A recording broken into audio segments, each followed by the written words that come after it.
Hello and welcome. I'm Carol Cram, host of the Art and Fiction podcast. This episode features Mark Baker, author of The Needle of Avocation, listed in the Textile Arts category on Art and Fiction. The novel is the third book in the Cuthbert's People series. Mark also writes the newsletter Stories All the Way Down. He lives in Nova Scotia, Canada. Welcome to the Art and Fiction podcast, Mark.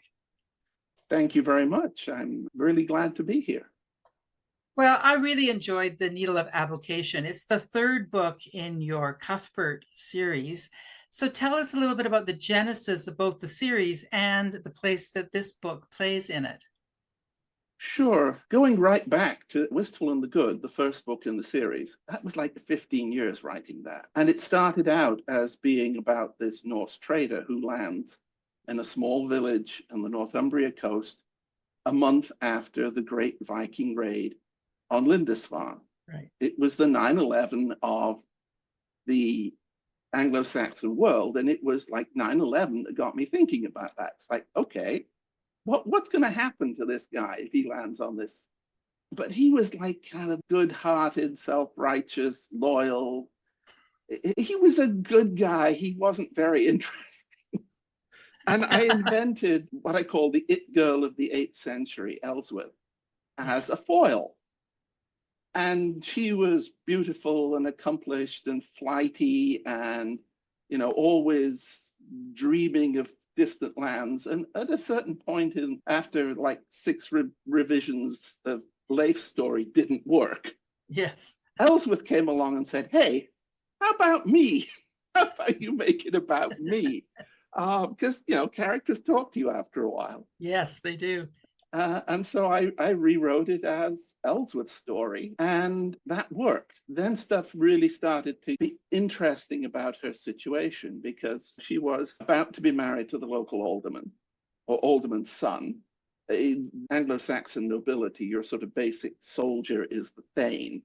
Right. So he will have an estate with freemen and slaves on it, and then the regional governor is the alderman, and so that's a step up. But she falls in love with Leif, and this leads to a punch-up and people dying on the beach, and Ellsworth sails off in circumstances that look very fishy to Hilda, but Hilda again was created as a foil for Ellsworth. And Hilda is the main character in The Needle of Avocation. Hilda is the main character in The Needle of Avocation, but she was created as a foil. I mean, her first appearance was that she comes upon Ellsworth and Leif together and accuses, you were kissing. 12 at the time, right? It's like, aha, caught my elder sister. But because she was to be a foil for Ellsworth, and Ellsworth is beautiful and outgoing and all of these things, and because I'd already decided that Ellsworth's bête noire is her embroidery, she's supposed to be making her wedding dress. Right. And she's supposed to be doing all the embroidery, and she's bad at it, and she's not getting on with it, and she's delaying and delaying, which is symbolic of the fact that she's not ready to marry. Right? Because if she finished her dress, well, then. So it was that symbolism. And then I said, okay, Hilda's the foil. So what's Hilda going to be good at? Embroidery. That makes sense. Right? That's literally how it got to be embroidery. That and my sister has done embroidery all her life, and she participates in some big international embroidery thing. I don't know. I honestly don't know what it is she participates in. I just know occasionally I see a Facebook post saying, I did this for this project and this for this project. So, but that was it. That's where the embroidery came from. It's where Hilda came from. And then I wrote another book about Ellsworth. And then Hilda, because characters talk to you, Hilda came along and said, why are you writing all these books about Ellsworth? Write a book about me. And that's literally the genesis of Needle of Avocation. And she is such a compelling character, is Hilda. She is definitely very different from her sister, isn't she? Yes. So what were you trying to show with the development of Hilda as opposed to Ellsworth? Ellsworth is like the open flower. Yes. Good analogy. Hilda is the tight little bud that doesn't want to open. Yeah. And the book is very much about vocation, obviously, because that's where the title comes from. And yes, Hilda is really good at what she does. I mean, she is the finest needlewoman in Northumbria. But she is that because it was her sword and shield. It was the one thing she could hold over Ellsworth. It was Yes. a place she could retreat to when everybody was fussing about Ellsworth and ignoring Hilda. She had her obsession.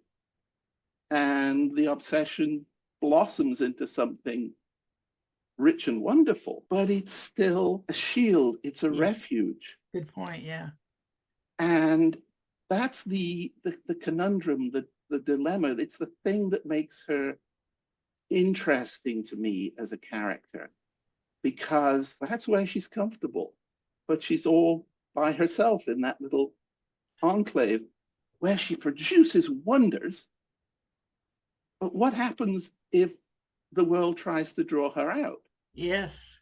Now, it's one thing if, somebody escapes from the world by, collecting matchboxes, like, Brideshead in Brideshead Revisited. I think he has a matchbox collection. Well, that's just hiding from the world. Exactly. Right? Yes. That's all that is. That's all that obsession is doing. But Hilda's obsession is making something wonderful. And so you can't just say to her, well, you're just hiding. Give that up. Come out. Get married, have kids, become an alderman's wife. If she does that, something real is lost. Yeah. So Yes. it's a dilemma of some substance. And as I got into that, I more and more thought that's typical of art. To do art to a really high level, you have to be obsessive. Essentially, Hilda's journey is to find balance, isn't it, between her obsession as an artist, and I guess that's what we're all trying to find, and because there is quite an element of romance in the novel. Presumably, that's intentional.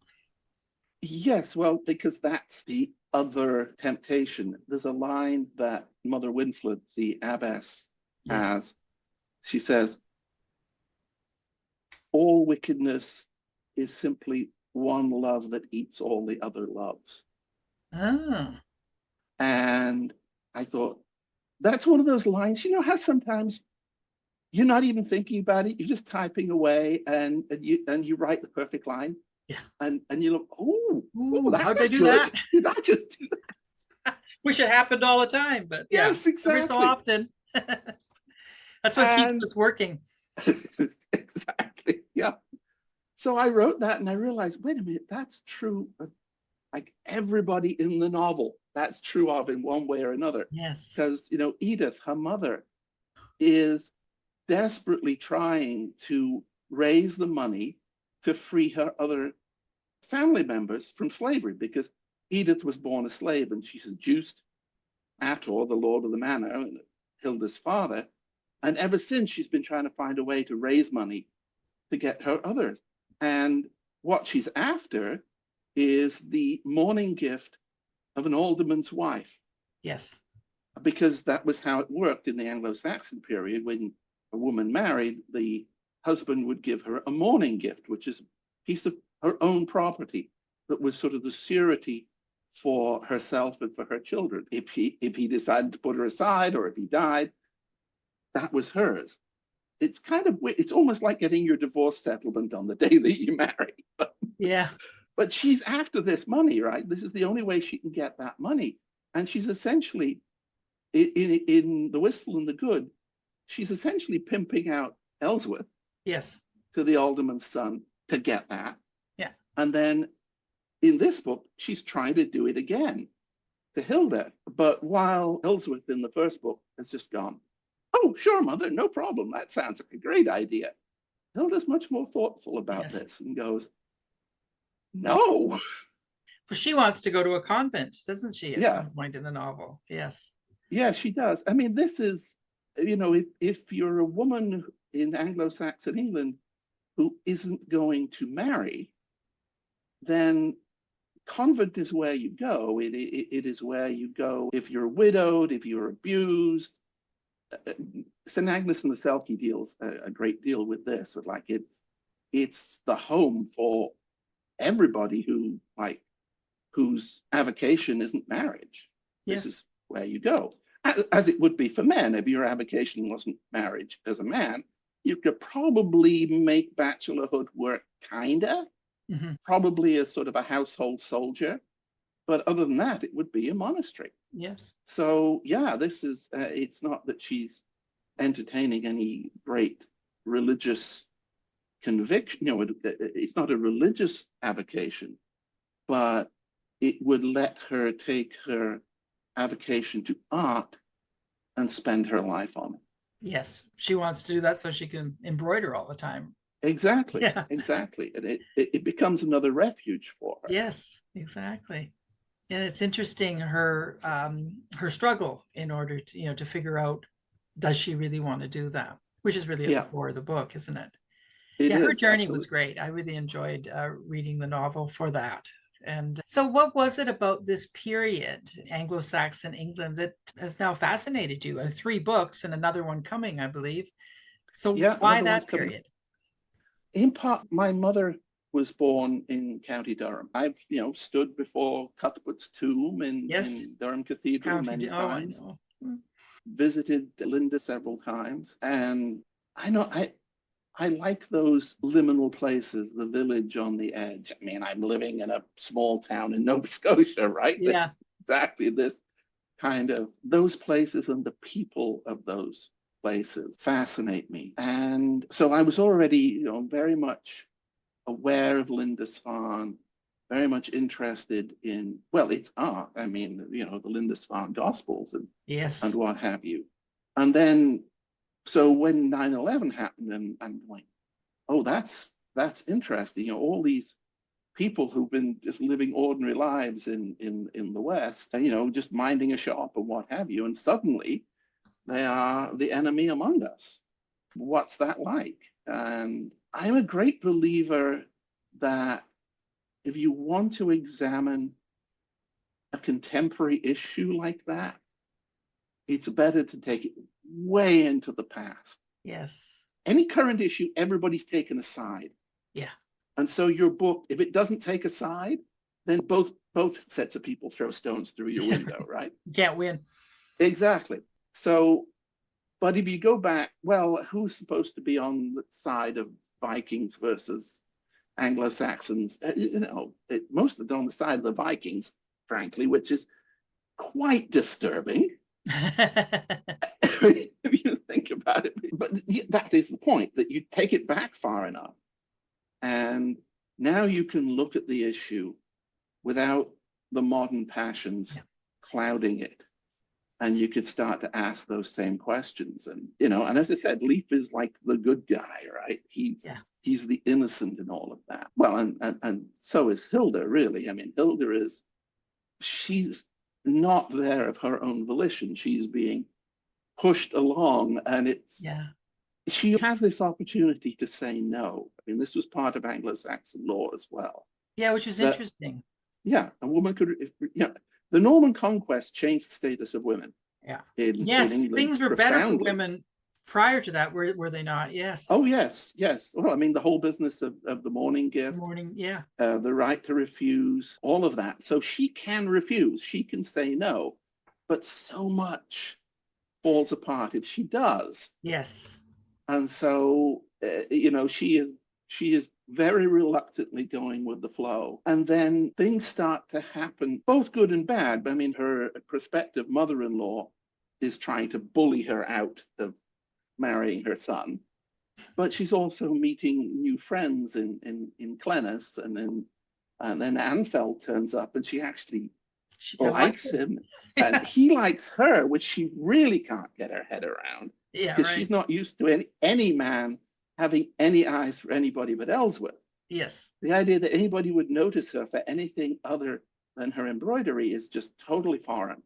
Yes, it was a fascinating period, and the place of women in that period was new to me, and I found that very interesting because I write 14th century Italy, not all my books, but some of them. And yeah, women could not say no. If your dad said you're marrying him, that's who you did. So I found that fascinating that they did have quite a bit more freedom before before the Normans came.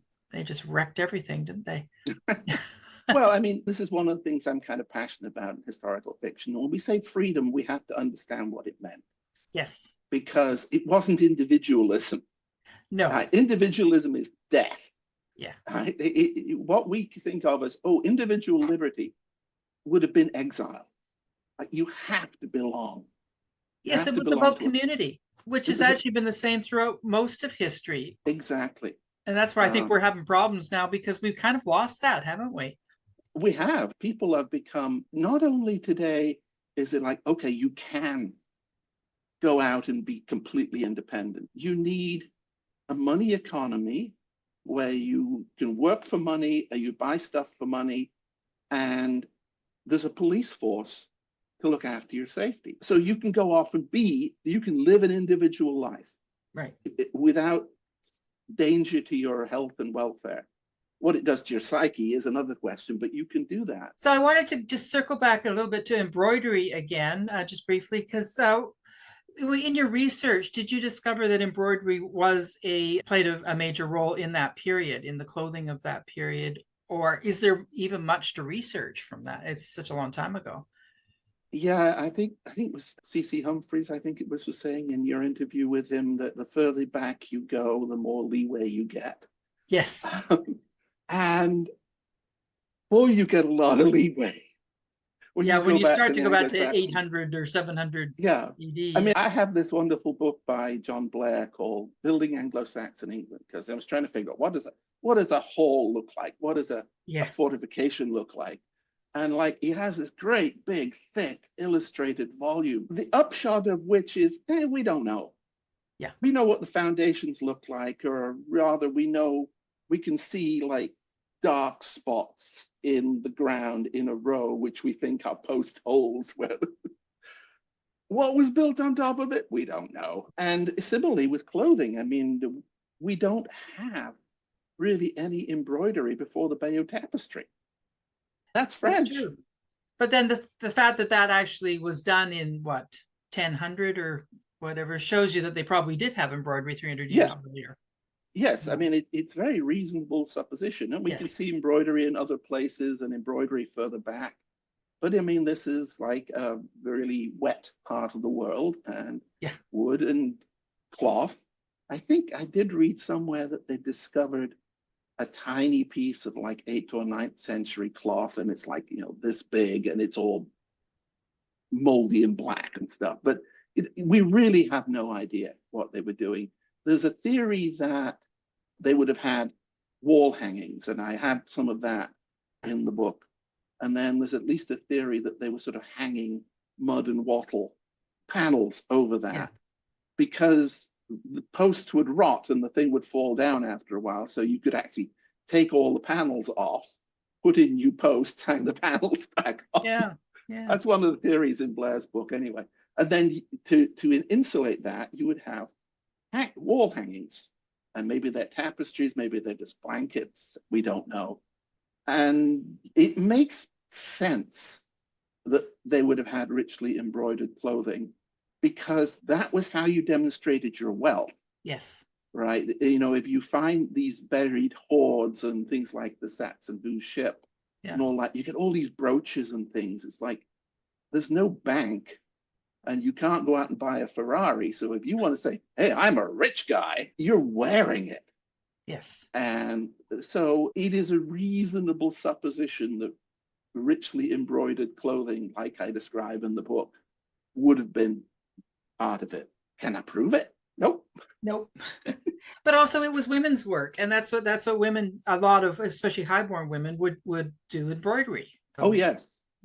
Yes. I mean, this is why the old description of men and women as the distaff side and the spear side of humanity.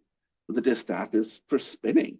Yes. So it was all the fabric arts were the quintessential work of women, and so it follows that the brooches and all that stuff, that's probably the work of men. But embroidery, wall hangings, tapestries, probably the work of women. I do find it interesting. There's been quite a few novels lately about needlework and the textile arts, which is one of the reasons I included as a category.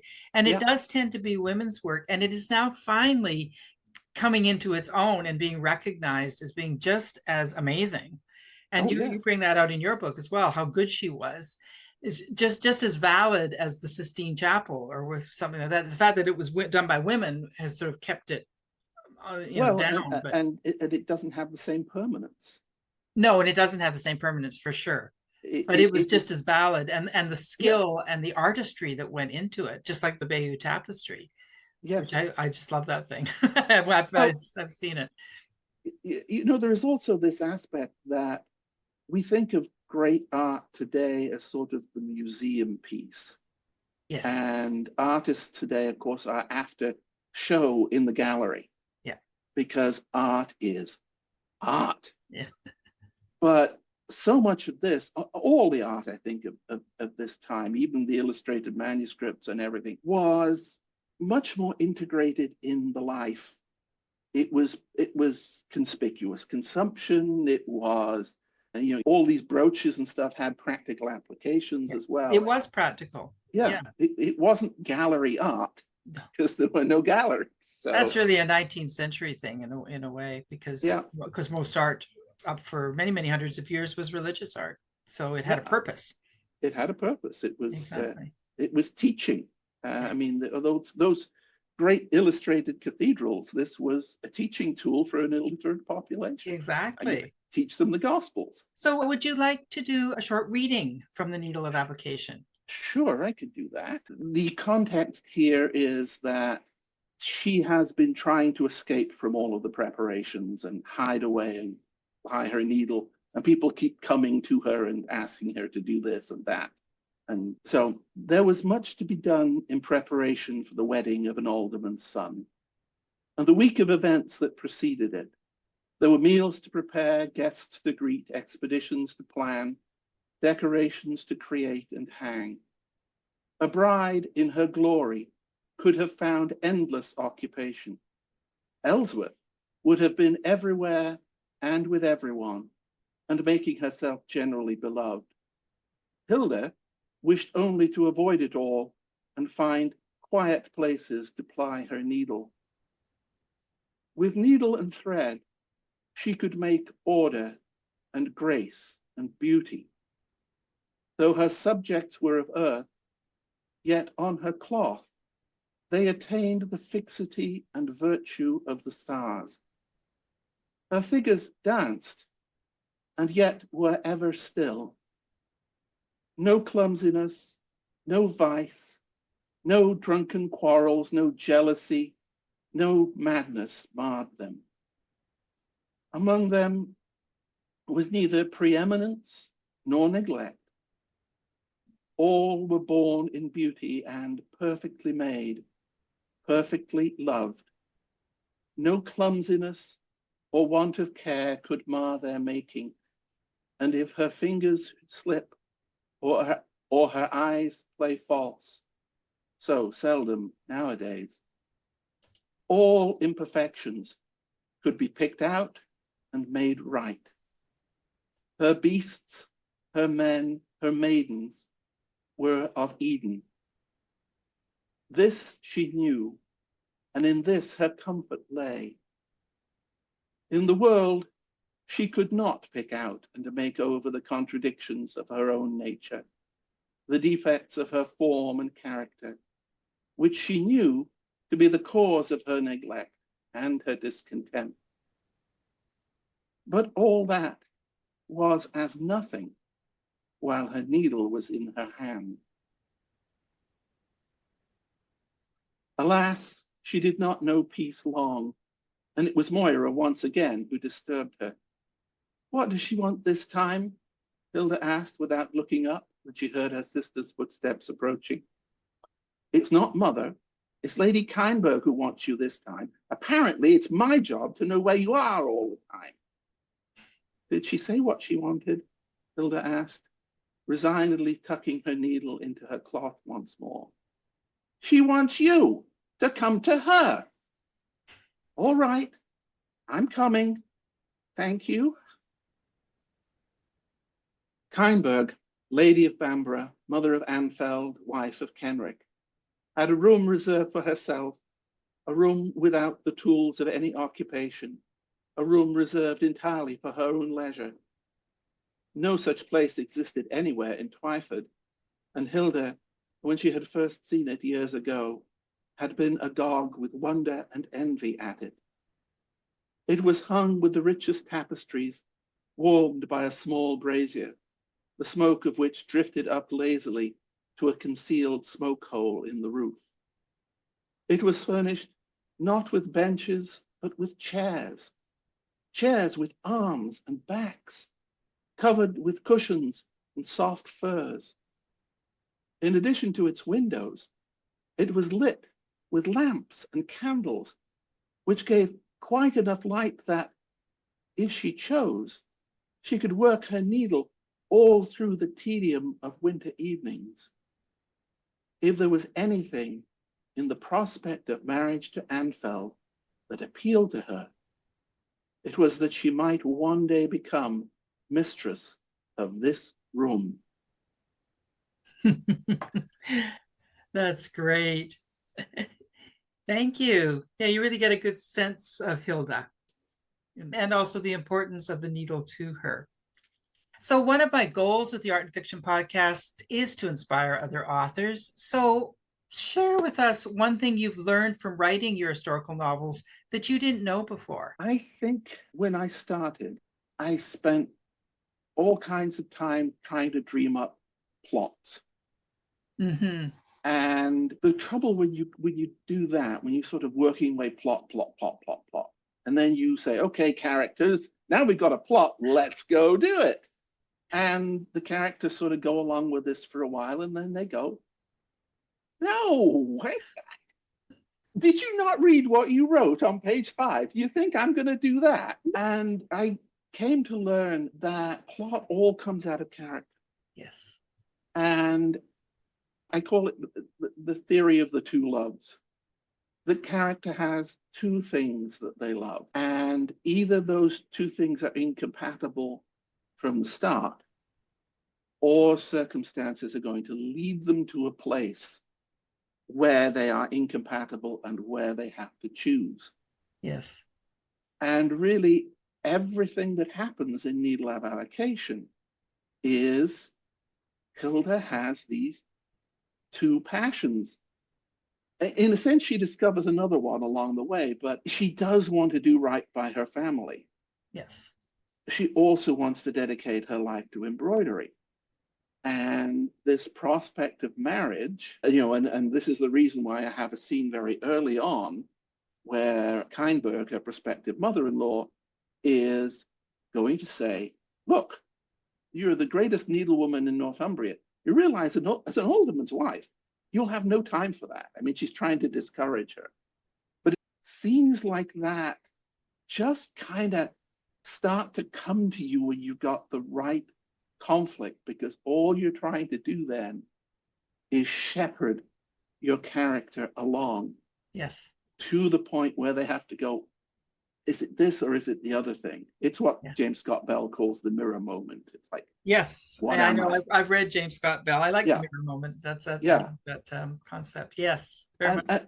And the great thing about it is, and I see so many people who are trying to spin out plots, and that they are creating technical problems. Yes. For their characters. And, okay, fine, nothing wrong with a technical problem. But if there is no moral problem behind it, then, okay, you solve the technical problem, great, moving on, what next? Or you postpone solving the technical problem, which then it's just boring because we're waiting for you to solve the problem. But when it's this choice, this basic moral choice, your character is resisting. That's the whole drama. They don't want to make the choice. And that gives you that extension, that gives you the whole arc of the novel. And whatever choice they make, there's a cost to that. Yes. And that gives the thing weight. Yeah. And that to me that's the biggest thing I learned. And it's funny, you know, part of learning to write is learning to read. And it's like you can read a book that's structured exactly like that. This is a great book, I love it, but you haven't understood that was what made that book great. Exactly. And then you try to write something and you know you're not there. You just not. When I finally sort of going back and forth from reading to writing, that's what it is. It's the inner moral problem that postpones things while maintaining tension. It's like, that's the key to a novel. You've got to postpone the resolution while maintaining the tension. And it's the moral That's problem. Excellent advice. That. Yes, I like that. You know, postponing the resolution, right, while maintaining tension. While maintaining postponing the resolution while maintaining tension. Yes, I like that very much. I will keep that in mind as I'm working on my current book. And the thing is, right, only a moral problem does that. Yes. No technical problem can do that. No. That has to be a moral problem. It has to be a choice of values. No, good point. So tell us a little bit about your process. Do you start with research, or do you kind of do it as you go along, or how do you approach it? I think, you know, so much of historical fiction today is really documentary. I mean, that's a big part of the appeal. If you're reading something like Patrick O'Brian, all of those sea stories, like so much of it is in that detail. So there's a documentary element as well as the drama. That's not really what I'm writing historical fiction for. I mean, I recognize it's an element of the appeal, and it appeals to me in other historical novels, but it's not like, that's not my big driver. I'm not trying to be documentary. I'm trying to find the right stage to set that moral drama, because there are all kinds of dramas you just can't stage today. You just can't. The situation could never arise. I couldn't write Ellsworth's story. I couldn't write Hilda's story really either, because those circumstances just would not pertain. And so I have to go into the past to write that. And that's what I'm looking for. So there's a kind of research there that says, what are the physical conditions? What are the traditions? What are the customs that create the stage for that moral drama that I want to stage? Right. That has to happen first. I've got to find that stage. Once I found it, then I research on the fly. You get that moment, you go, oh, I was just about to say, blow out a candle. Oh, did they have candles? Yeah. Not sure. You do need some general appreciation, like for the arc of history and stuff, to even ask the right question for that, right? So in some sense, all historical reading you do is relevant, because it lets you ask that question. And then you can go off and do that little tiny bit of research. And then there's okay, I need some business here. There's a scene in Wistful and the Good where one of the characters has been badly burned. So and Edith, Hilda's mother, it has to take care of him. And so I'm going, okay, what did they do?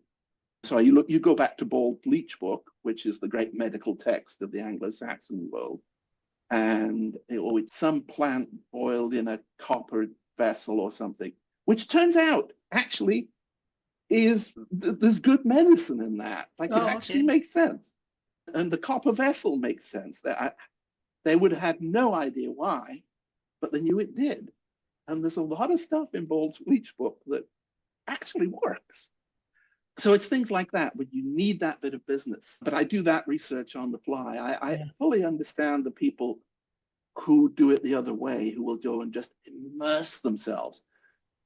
And then I don't want to do that, though, because if I do that, then I'm looking for a way to bring that in. Yes, I did the research, so therefore I've got to put it's got to be in the book. I know. Yeah, I'm actually like you. I do sort of general reading, and then I do it as I need it. Yeah, because you're right. I don't want to know too much, because the main thing is the character's journey, and then the history you want in there because it's historical fiction. But Yeah, not too much. Less is more, for sure. Absolutely. So yes. what are you working on now? You have another book coming out, don't you? I have actually two books that I'm releasing almost within a couple of months of each other. One of them was it's an 18th century or Oh, early 19th century story called The Wrecker's Daughter, which is another one of these things set in liminal places. This is a small village in Cornwall oh, during the great. Napoleonic Wars, and they're wreckers. They wreck ships and they steal the cargo. And Cool. this is another one of these like, there's no history for that. Who was there to write it down? Historians argue about whether it even happened. So that's just actually come out. And then I have another book in this series, which is called The Wanderer and the Way, which I'm actually currently serializing on my Substack. Oh, good idea. It's an interest. It's like, how do you find the audience, right? Looking Yeah. at different ways to put it in front of people. And that goes back to Ellsworth, but it's actually the first real historical character actually in the series, because it's Theodomir of Iria Flavia, who was the bishop who in the second or third decade of the 9th century is responsible for discovering the bones of St. James in Santiago de Compostela, which then becomes the Camino, right? The great pilgrimage route. Mm-hmm. And so I had sent, at the end of, spoiler alert for the St. Agnes and the Selkie, but Ellsworth ends up going off to Spain at the end of it. And then I needed to get her back because, as you would notice, there's an epilogue. Yes, I did read that. So I have to get her back now because she appears in the end of the book. And so this was the book I wrote to get her back, and I brought her along the route of the Camino with this guy who will eventually become the bishop who founds the thing. So that sounds fascinating. I want to read that now because I'm actually off to Santiago in about 2 months. Oh, cool. Yeah, well, my husband's an artist and he has a exhibition at a museum there. And then are you working on a new one? Like those ones are almost published, it sounds like. So yeah, well, Wrecker's Daughter is published, and I will publish Wander in the Way probably shortly before it finishes serializing, probably around March. And I'm working on book 5 now, which was Moira. Moira shows up as the younger sister. Good for Moira, yeah. And she's now going to become but it's sort of like, it's the book where I'm going to bring everybody back. Oh, good. They'll everybody from all the book, well, except not the Spanish people, but the people from the first 3 will all come back together in I'm actually calling it, at least the working title is the Synod of Twyford, which was a real event, except it happened 100 years earlier, because that was when Cuthbert was summoned from Inner Farn to become Bishop of Lindisfarne, which is why I used Twyford as the village they came from. So yeah, but I mean, that's just in the early stages at this point. Well, you're keeping busy. Thank you so much, Mark, for chatting with me. This has been really interesting. Well, thank you. It's been fun. I really appreciate the opportunity. I've been speaking with Mark Baker, author of The Needle of Avocation, listed in the Textile Arts category on Art and Fiction at www.artandfiction.com. Be sure to check the show notes for a link to Mark's website at www.gmbaker.net. If you are enjoying the Art and Fiction podcast, please help us keep the lights on by making a donation to the Ko-fi website at ko-fi.com/artandfiction. Also, please follow Art and Fiction on Facebook and Instagram. And don't forget to give the Art and Fiction podcast a positive review or rating wherever you get your podcasts. Thanks so much for listening.